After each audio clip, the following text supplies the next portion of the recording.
इतिहास भी गवाह है, भूखे को खाना खिलाना सबसे बड़ा कर्म है। ऐसे ही आज हम आपको गाजियाबाद की ऐसी रसोई के पास लेके आए हैं जो खिला रहे हैं मात्र 1 रुपए में भरपेट भोजन। और कहते हैं कि यहाँ पे बाबा शाम की इतनी कृपा है कि यहाँ पे 2.5-3 साल से बिना डोनेशन के हजारों लोगों को रोजाना भरपेट भोजन खिलाया जाता है, वो भी मात्र 1 रुपए में। तो चलिए जानते हैं कि ये रसोई आखिरकार काम कैसे करती है। तो बाबा शाम का नाम लेकर यहाँ पर भोजन बनने का कार्यक्रम शुरू कर दिया गया है। यहाँ पर सबसे पहले बनने जा रहे हैं राजमा, जिसके लिए सबसे पहले राजमा को साफ करके उसे धोकर अच्छे से भट्टी के ऊपर उबालने के लिए चढ़ा दिया जाएगा। इस कुकर का ढक्कन लगाकर अच्छे से उबाला जाएगा जब तक इसमें 5 से 6 सीटियां ना आ जाए। साथ ही साथ यहाँ पे तैयारी शुरू हो जाती है चावल बनने की। यहाँ पे अच्छी क्वालिटी के चावल ढेर सारी मात्रा में लिए जाते हैं, जिसे साफ करके अच्छे से धोया जाता है। यहाँ पे चावलों को अच्छे से धोने के बाद अब यहाँ पे शुरुआत हो जाती है चावल के बनाने की, जिसके लिए यहाँ पे ढेर सारा पानी लिया जा रहा है। पानी डालने के बाद अब यहाँ बारी आ जाती है ढेर सारे चावल डालने की। इस पूरे पतीले को चावलों से भर दिया जाएगा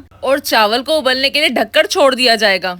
दूसरी ओर यहाँ पीसे जा रहे 10 किलो टमाटर मिक्सी की सहायता से। टमाटर पीसने के बाद अब यहाँ बारी आ जाती है राजमा बनने की। जी हाँ, यहाँ ढेर सारा तेल डाला जा रहा है इस बड़े से कुकर में। तेल डालने के बाद अब यहाँ पे बारी आ जाती है गरम मसाले डालने की। यहाँ पे खड़े गरम मसाले डाले जा रहे हैं और अब बारी आ गई यहाँ पे जीरा डालने की। अब इन मसालों को अच्छे से चलाया जाएगा। मसालों को चलाने के बाद अब यहाँ बारी आ जाती है हींग की, कसूरी मेथी की और साथ ही साथ यहाँ पे डाली जा रही है देगी मिर्च। देगी मिर्च डालने के बाद अब यहाँ टमाटर की प्यूरी डाली जा रही है। और यहाँ की आपको सबसे खास बात हम ये बताते हैं कि यहाँ पे सारा खाना बनाया जाता है बिना प्याज और लहसुन के। जी हाँ, यहाँ पे सात्विक भोजन खिलाया जाता है, वो भी मात्र 1 रुपए में। और कहते हैं कि यहाँ के भोजन का स्वाद ही कुछ इस तरीके से होता है कि अच्छे अच्छे रेस्टोरेंट्स भी फेल कर रखे यहाँ के भोजन ने। और अब यहाँ पे बारी आ जाती है मिर्ची का पेस्ट डालने की। यहाँ पे यह हरी मिर्ची का पेस्ट डाला जा रहा है। हरी मिर्ची के पेस्ट को अच्छे से अब मिक्स किया जाएगा मसाले में। और साथ ही साथ अब यहाँ पे हमारे राजमा उबल चुके हैं। इस कुकर का ढक्कन हटाने के बाद अब बारी आ जाती है राजमा को यहाँ पे घोटने की। राजमा को घोटने के बाद अब यहाँ पे बारी आ जाती है मिर्ची डालने की, हल्दी डालने की, सूखा धनिया डालने की। साथ ही साथ यहाँ पे राजमा मसाला और थोड़ा सा नमक भी डाला जा रहा है। अब तड़के को अच्छे से पकाने के बाद अब बारी आ जाती है इस तड़के को राजमा में डालने की। तड़के को डालने के बाद अब कुकर को भट्टी से हटाया जाएगा और साथ ही साथ राजमा वाले बर्तन को अब भट्टी पर चढ़ाया जाएगा। अब राजमा में राजमा मसाला डालकर थोड़ा सा मिक्स किया जाएगा। मिक्स करने के बाद इसमें थोड़ा सा पानी भी डाला जाएगा।